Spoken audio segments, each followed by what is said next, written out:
So we've spent actually a lot of time talking about about React at this React conference, but I want to re-divert our attention to GraphQL. So today we're going to talk to you guys about deterministic mocking with GraphQL and Apollo. I'm Mark Faga. This is my colleague Hillary Bauer, and again, we're both software engineers at ezCater. So by the time this presentation is over, there are a few things we want you guys to get out of this. I'm going to use this section instead. We're going to understand what GraphQL and Apollo are. You probably already do at this point, but we're going to just do a quick recap since we haven't really talked about it since yesterday. We want you to be familiar with tooling to jumpstart your React and Apollo apps. We want you to be able to write deterministic unit tests with Apollo components. And we're going to explain what problems Lunar, an open source package by ezCater, solves and how it makes it easier to write those integration tests. And so with that, I'm going to hand things over to Hillary to get things started. All right, sweet. So yeah, before we dive in, we just wanted to give you a little bit of a review of GraphQL. We did get the introduction yesterday from Chris Toomey about GraphQL and how it relates to React. But just quick reminder, GraphQL is a query language for your API. So we've got a pretty simple query here for an example. This is just we're trying to find a user with ID 35 and get back some information about them, just their name and their eye color. And then over on the right here, we've got the response that query yields. So we're getting back exactly the data that we asked for, nothing more, nothing less. In addition to querying for data, you can use GraphQL to mutate data. So in this mutation, we're adding a user to our system as an example. So up at the top here, our mutation takes in name and eye color. If you use your imagination, you could probably think of a couple other fields we'd want to include for a user. Password, probably be a good one. And you can see here down at the bottom, these are the fields that we're requesting back. So after our mutation successfully executes, we would get the ID, name, and eye color for our new user back. So GraphQL has a ton of super cool functionality. We've heard a little bit about it this weekend. Just don't have time to go into it all today. So we do encourage you guys to check out their website if any of it sounds cool. And then there's Apollo. So Apollo has created a family of technologies that allow you to integrate with, monitor, and build out applications powered by GraphQL. Said another way, they have done a lot of really hard work so that we don't have to, and we can focus on things like building our applications. So we use their software at ezCater. And one of the tools that we're going to be talking a lot about today is the Apollo server. So I'm going to turn it back over to Mark to talk about that a little bit.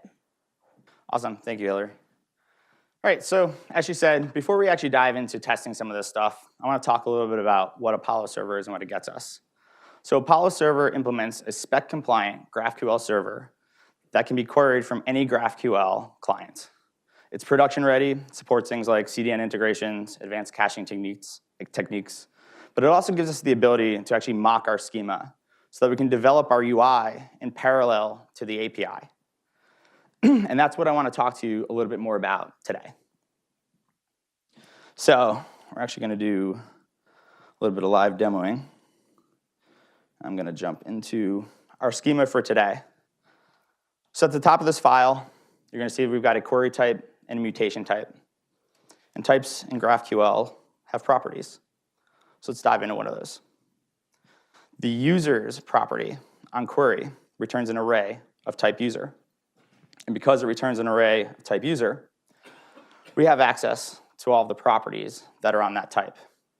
And here we can see that user's got three properties. We've got an ID, a name, and favorite foods. And favorite foods also returns a type of favorite food item, which is an array.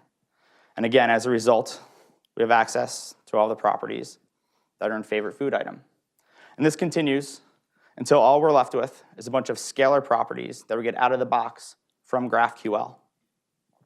And so with that, let's take a look at what it takes to actually get Apollo server up and running. Server. So here we are. You can see there's not a whole lot of code here. And actually, let me blow that up for everybody so you can see it a little bit better. Is that a little bit better? Cool. So at the top of this, all we're actually doing here is importing the Apollo server constructor. These next two lines are just reading in the schema that you can see here on our left. And then all we're really doing is instantiating that Apollo server. We're passing it that schema. And then you'll notice we're passing it this mocks true property. What this does is it tells Apollo server that when it's parsing the graph that it's received as part of the query or mutation, to look at those property types and mock that data out for us automatically based on the scalar type that it's received. Once we've got that set up, all we do is start our server, and we're up and running. So let's take a look at what that looks like. So this is something called the GraphQL Playground. You've seen some references to things like graphical in a few prior presentations yesterday. This is like graphical on steroids. They've actually done a bunch of additional work on top of the standard graphical UI to make things even cooler. So you still get this cool little schema explorer as part of this UI. And you'll see, again, our top-level queries and mutations entry points into the GraphQL API. You can just drill into this, just like we just walked through in our schema, until, again, we're left with just the scalar types that we get out of the box by default from GraphQL. I'm going to go ahead and close that. We'll take a look at our query. Here you see we're querying for users. We're returning an ID and a name and their favorite foods. And for each of those favorite foods right now, we're recording an ID and an eating frequency. And just like you saw in graphical, we get some nice auto-completing. We need some information about that food item as well. I'm going to grab its ID and its name. So right now, you'll actually notice type user's got 3 properties. But again, we're developing really fast here. We just realized we need that eye color. So I'm going to jump back onto the server, back into our types here. I'm going to add eye color. I'm going to save that, jump back into our playground. I'm going to refresh the schema. And you'll see that now, when we pull up that user type, eye color is there. So it can iterate really fast over building out the schema without actually having a hard dependency on someone implementing that in our API.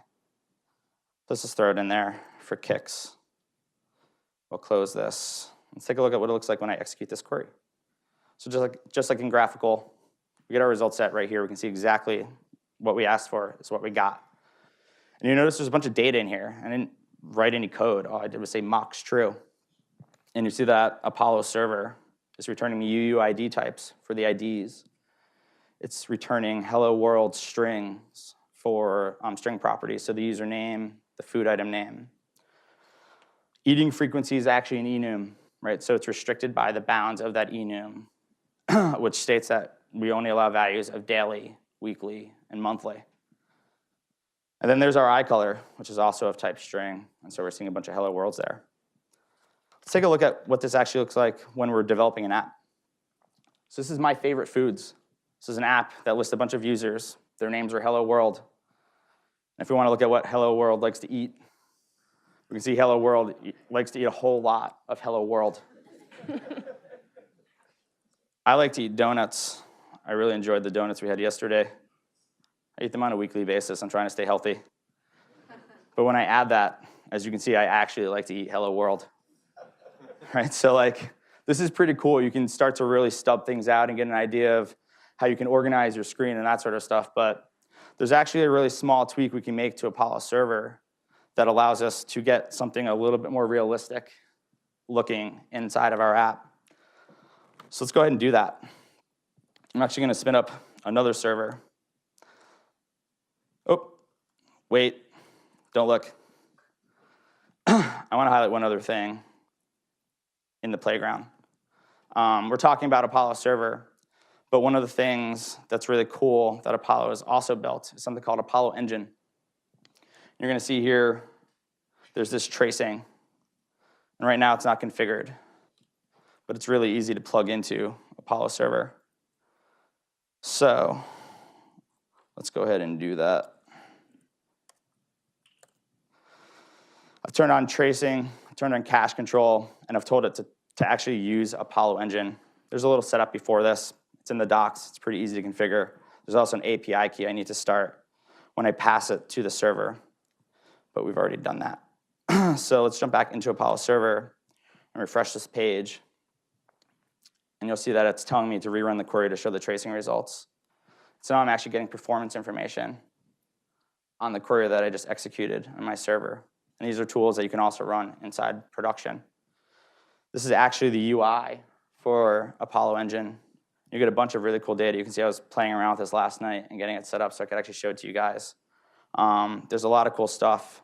You can kind of navigate through the execution of each one of your queries. This is important because you can't monitor the performance of a GraphQL endpoint the same way you can monitor other RESTful endpoints, because that's all based on the actual performance of that particular endpoint. And in GraphQL, there's only one endpoint. So you need something more detailed that can give you some insight into the particular queries that are being executed and how each one of those actually performs. And this is an awesome tool that helps you actually do some of that more fine-grained performance tuning.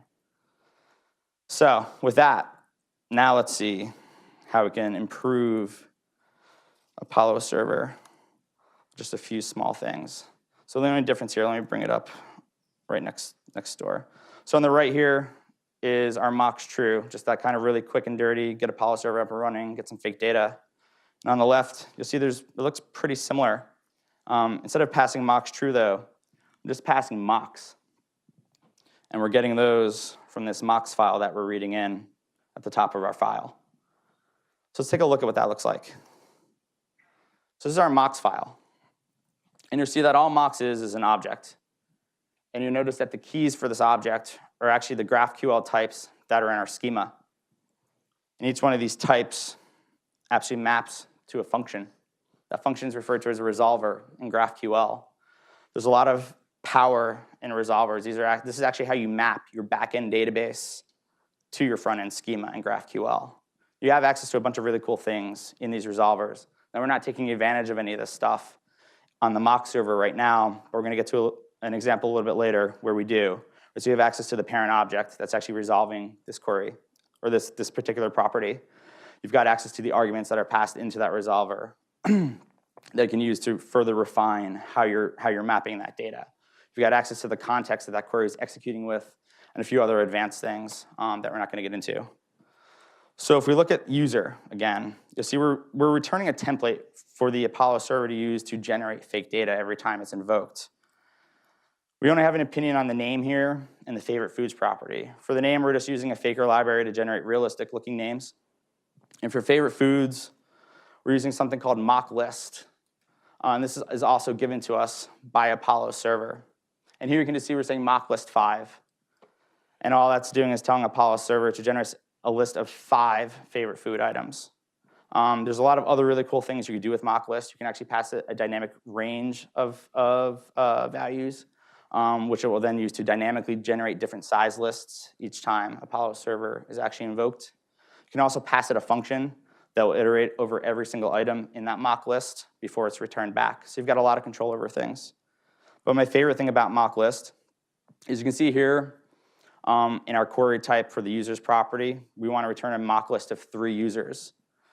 And mock list is actually smart enough to use the template that I defined for user to generate those 3 users. So I know that all 3 of those users are going to have realistic names. They're going to have a list of favorite foods that is of length 5.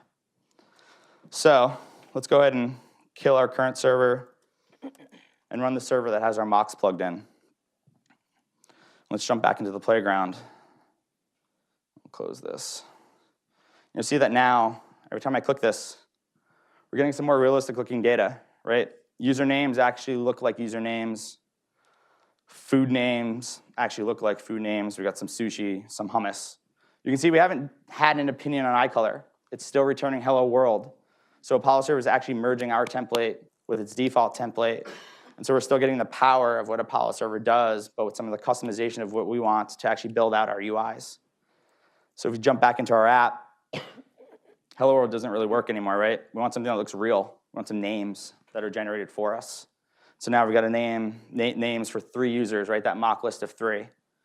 If I click into one of those users, we've actually got some food on this screen. This is actually the first time that the food has all been different, which is pretty awesome. I can't crack any jokes about that now, but like if I actually maybe refresh this, right? It's funny. I actually really like chocolate ice cream. I'm glad that that happened. I like it a lot.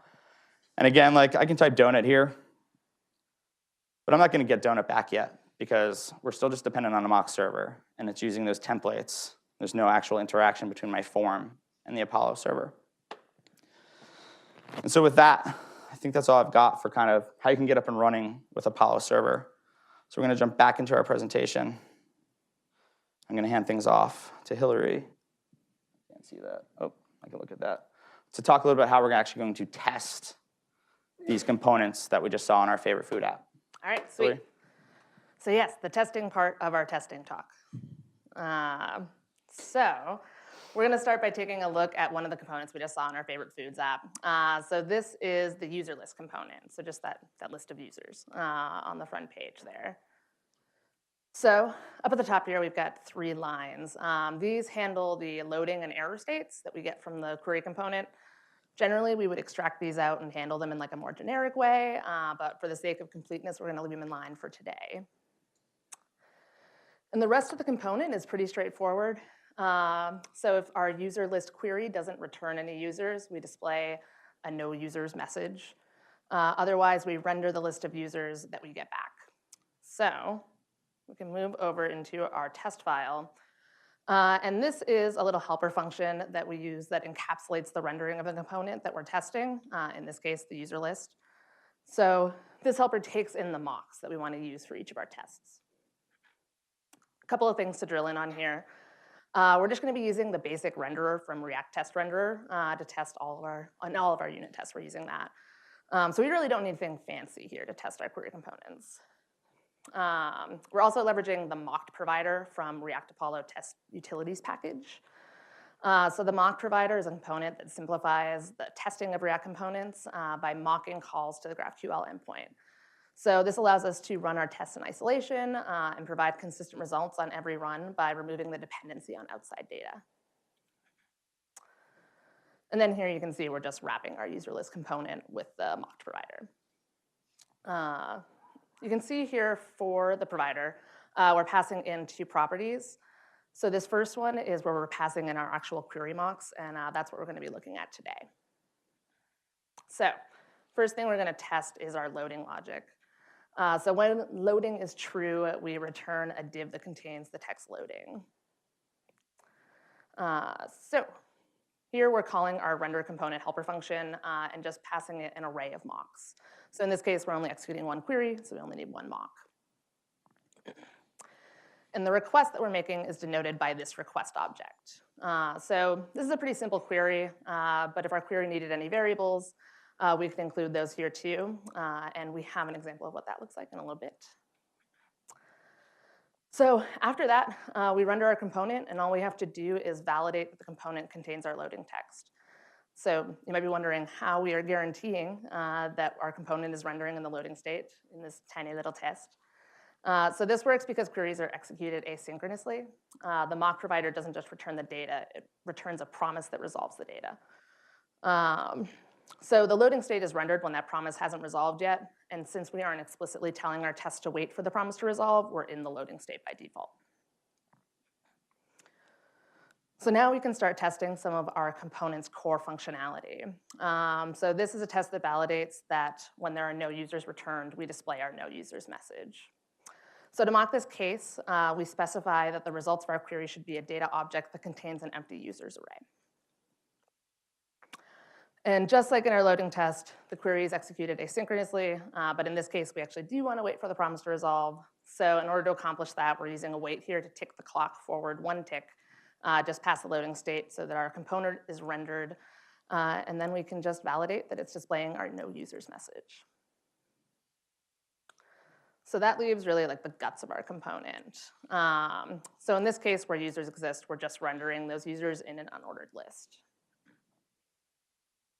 So this is the top half of our test for this case. So the setup should start to look familiar at this point. In this case, though, where we passed in that empty users array last time, we're passing in, we're specifying that we want 2 users in our result set. So then we can just render, tick the clock forward the same way we did in our last test, and we're good to go. Because here we are. So this is the bottom of our test, and you can see that from here on out, we're really just testing the same way we would in any React test that's using React Test Renderer. So we're just checking that we have the right number of users and making sure that we're passing the right props down to our children components. Just to highlight some place that you might get in trouble here, in order for our mocks to work, you have to provide data for all of the fields that the query is written to return. So this is just a super simple example where we left ID off of Mark's user object in our mocks. And then if you try to run the test in this state, you would get one of these missing field errors that we've got down at the bottom. So I'm not going to spend a ton of time here, but just wanted to mention that you can use this setup to test errors in your app as well. So up on the top here, we've got the setup for a network error. So instead of passing our result object there, we just have to have an error object that's going to stimulate our network error. And on the bottom, this is the test setup for testing GraphQL errors. So these would be the errors that you intentionally code into your API. So this could be anything from like a field level save error to permissions error if you're trying to access a resource that you don't have permission for. And so for these ones, we're back to having a result object, but that result object contains an array of GraphQL errors. So that wraps up testing for our query components. So what about mutations? Luckily for us, the setup that we use to test query components can be used to test mutations as well. So this is a very general outline for our add favorite food to user mutation, and that's what we're going to be testing today.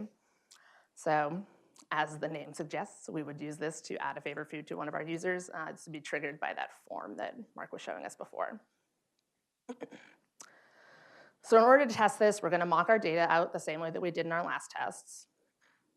So up at the top here, we're passing our mutation to the request as the query. And then this is where we're defining a couple of variables. I said that we'd take a look at this. So this variable definition right here is the same for queries and mutations. And it's important to keep in mind that when you're working with variables, that this mock is only applied when the query or mutation is invoked with these exact variables. So if you wanted to test multiple mutations with different values, you could accomplish that by having additional objects in your mock array. And then, just like we did for our successful query, we specify our data here in our mocks. So from there, we're back to just writing our assertions the same way we normally would. So up here, we're interacting with our form. This is us entering our new food name into the form, and then our eating frequency. And then you go ahead and submit the form. And last but not least, you have your assertions. So we're checking that all of our functions were called when and where we expected them to be, and just making sure that we see our success message there, that we get a you did it when you hit submit on the form. So that is about it for unit testing. So I'm going to turn it back over to Mark to talk about integration tests. Awesome, thanks. So unit testing is baked pretty well into Apollo's framework. But how do we run integration tests? Why do we need to run integration tests? And sometimes there are actually complex relationships across our components that inherently can't be unit tested because we're no longer dealing with a single unit of code. And integration tests give us the ability to exercise our code in an environment that is actually similar to the one that our users are using. So let's take a look at how we actually do that at ezCater. I want to introduce you guys to Cypress. Cypress is what we use to run our integration tests. And their software actually provides a complete end-to-end testing experience. You can actually run your tests in two different modes, via a headless Electron app in console or via the Chrome web browser. I think they're actually working on some functionality right now to roll that out to additional browsers as well. But either way, you've got access to snapshots as your tests run, real-time reloading as you make changes to your tests, and an easier way to chain async assertions to your tests without having to use things like sleep and wait. And if you're actually running inside of Chrome, you get the full DevTool debugging experience. So let's take a look at a simple integration test. Here you can see that we're testing that the correct number of food items renders on the page when we're viewing a user. And so we're visiting that page, we're grabbing the header and validating it, and then we're counting the number of items on that page. And below you can see just the Cypress kind of screenshot. which we'll get into a little bit. But where does that magic 5 come from? Like, what makes that work? So if you recall the mock server that we seeded earlier in Apollo server, we were setting the favorite food property of the user type to return a mock list of 5 items. So it's not that that 5 is actually magic. What we've done is we've actually coupled our test to the mock template that we provided to Apollo server. That just doesn't really feel all that great. So the problems there, again, we're coupling our tests to our mocked backend. And the net result of that is that now we have an inability to test variations of our components and their interactions with the API. So introducing Lunar by ezCater. This is one of the first of what we hope will actually be many contributions back to the open source community. Lunar provides a means to generate deterministic results from a GraphQL tools mocking framework. As you've seen, the Apollo team has done an amazing job building out tools like Apollo Server and Apollo Engine. But as we started to write more complicated integration tests, we found that having a dependency on that auto mock data prevented us from being able to actually test those variations of components due to that tight coupling. And Lunar solves those problems. So let's take a look at it in action. And jump back over here. I'm actually going to kill this server and start up Apollo server with Lunar. And it actually doesn't look that different, so we're not going to dive into the specifics. But here's that simple integration test. So let's go ahead and break it. Let's decouple ourselves from the server. Let's dive into Cypress. And rerun this since we restarted the server. Save. I'm going to kill that. I knew this was going to happen up here because live demos always go so well. I'm going to restart Cypress. My apologies. It's funny, actually, I promised the team that I was just going to clap like this on stage if this happened. And naturally it happened, and this is awesome. Unbelievable. All right, here we go. All right, let's run that test.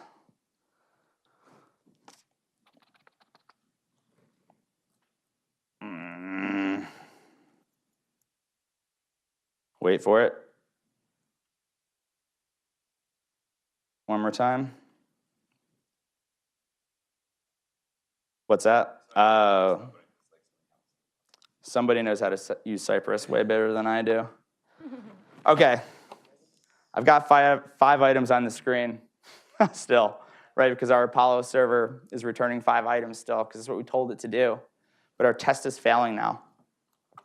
So let's fix that. Excuse me.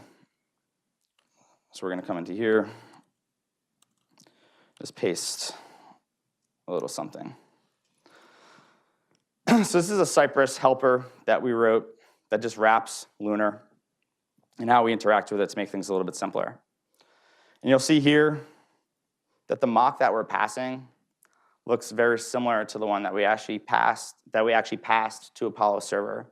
That's because it is. It's actually exactly the same. And so here, we're mocking our query type. We're mocking the query's user property.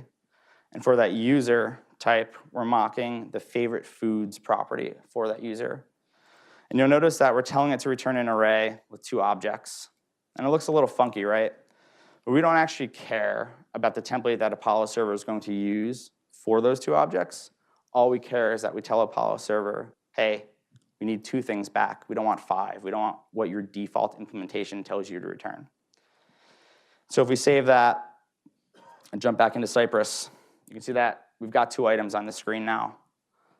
And our test is actually passing. It's pretty cool. Lunar is what made that work. We were able to actually talk from our web server to the Apollo server before we started executing our test and tell it what we wanted to get back. But what if we wanted to have more of an opinion about what shows up on this page? Right now it says, I like to eat Eggs Benedict on a weekly basis. I like to eat Pad CU on a weekly basis as well. But I want to be able to test what those list items say. I want to make sure that actually renders correctly. What does that look like? So let's have an opinion about that. So here, I'm saying that not only do I want 2 favorite foods back, but I have an opinion about the template that Apollo server is going to use. Right? I'm telling it that I want a food item back that has a name of spaghetti and an eating frequency of weekly in that first one. For that second one, I want a food item that has a name of coconut water and an eating frequency of daily. And we're actually going to go ahead and also just assert those 2 things for good measure. If we jump back into our Cypress test, you'll see that our screen says exactly that. I like to eat spaghetti on a weekly basis. I like to eat coconut water on a daily basis. And I can keep rerunning this. I'm going to get those same results back deterministically because we're seeding it at the beginning of our test and telling Apollo server how we want it to act when we make that initial query request. It's pretty powerful. This is a pretty simple example. Let's dive into something that's a little bit more complicated. This is a mutation. You see at the top of our file, we're mocking that same property, favorite foods. Here, we've decided that we don't want any favorite foods back from the Apollo server. And then we're mocking a mutation as well. We're mocking the add favorite food mutation that we've seen on our forms. And we're specifically saying that after that mutation is resolved on the server, that we want a food item with a name of mac and cheese and an eating frequency of weekly. And then we step through our test. We navigate to that page again. We're going to assert that there are no favorites yet on our page. We're going to interact with our form a little bit. We're going to assert that after we're done submitting that form, we've got a list item on the page that says I like to eat mac and cheese on a weekly basis. We're going to validate that the form resets and displays a success message. So if we jump into our mutation spec, this all works. We just watch Cypress actually fill in the form, submit it, get that value back, put it on the page, reset the form, show our success message. That's pretty awesome. But there's something that actually doesn't feel all that great in here, right? There's still some weird tight coupling here. I'm actually entering on my form mac and cheese. I'm entering on my form weekly. But up in my mutation, I'm also explicitly telling it, hey, I want mac and cheese back. Hey, for the eating frequency, return back weekly. And that doesn't feel very good. What would actually happen if I, instead of saying I like mac and cheese, I like to eat Fluffnutter sandwiches, and I really like them. I eat them daily, right? If I jump back into Cypress, Fluffnutter sandwiches is what I've typed into my input, but my test is still passing. I'm still asserting that I like to eat mac and cheese on a weekly basis. That doesn't work. So how do we fix that?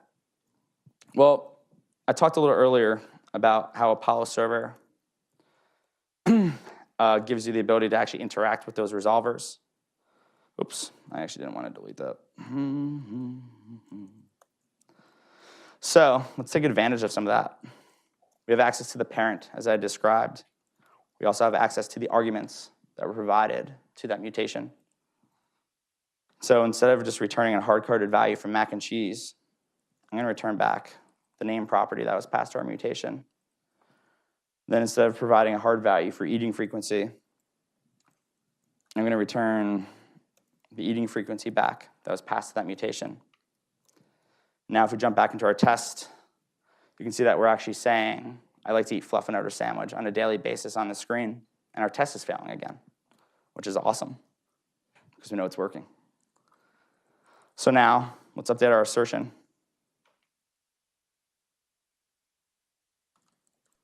And let's save that. Let's jump back into our test. And as you can see, our test is passing again. We're no longer duplicating data in a weird way in our integration tests. And we're also still not dependent on Apollo server. Right? Again, we're deterministically setting the data on Apollo server and getting that back. We're telling it what we want to use as the mock template for our integration tests. So that's it for live demos. No more mistakes. Thank you. All right, so just to recap, this is super important. Without Lunar, we were coupled to that Apollo server. we can only do the things that we told it we could do in the initial seed mocks that we used. This is actually a real test that I pulled out of the ezCater repo from a bunch of months back. We don't do this anymore. Right, but as you can see, this was actually a mock that we provided when we were seeding our Apollo server. And here you can actually see that we're calling it address. It's the args, right? And here we're saying if the address city has multiple in it, we're going to return back a certain type of response. Otherwise, we look for a special keyword of error. We're going to turn back a different response. Like we're tightly coupled to the server. It's really bad. If we change something in here, we can end up breaking a bunch of tests that have nothing to do with the reason that we're changing it. Right, so again, with Apollo and with Lunar, right, you can mock that in each and every test. You can tell for each test what data you want back, and you saw it with the query and the mutation. We were saying completely different things for the same exact property. And then we can write these nice, clean tests that allow us to just focus on how we interact with our components and how they interact with one another on the page. Like that is awesome, right? And so you can always confidently assert that the data that will be returned to our components to display on the screen and drive additional functionality on the pages of our integration tests. So, special thanks to Craig Cavalier. I want to give him a special shout out. He's been with us at ezCater for a bit over a year. He's been very much a thought leader for how we've dove in headfirst into the React world, and he's contributed to the initial underpinnings of Lunar. He's also recently worked on some very cool things like ezCater's very own design system, which is available on ezCater.github.io/recipe. Right, we're using Gatsby and MDX here to provide a place that anyone at ezCater, for that matter, the community, can go to see how we build applications at ezCater and interact with those components in line with the very documentation that describes them. He's doing some really cool stuff. Craig, you, sir, are an animal, and it's been awesome to have you. It's been an awesome opportunity to work with you and to learn from you. And as you've heard, we're hiring. We're looking for other animals just like Craig to join the ezCater rocket ship. And so on behalf of Hillary and myself, I'd like to thank everyone for coming to React Boston. A big thank you to Wayfair for organizing this event for all of us. All of the code you saw here is available at mjfaga/React Boston 2018 Lunar launch, as well as the Lunar core stuff that you can see is available at ezCater/Lunar core. It's open source. We invite you to contribute and to share your ideas with us. We want to work with you guys to make it better. So thank you again. Have a good one. Thanks, everybody.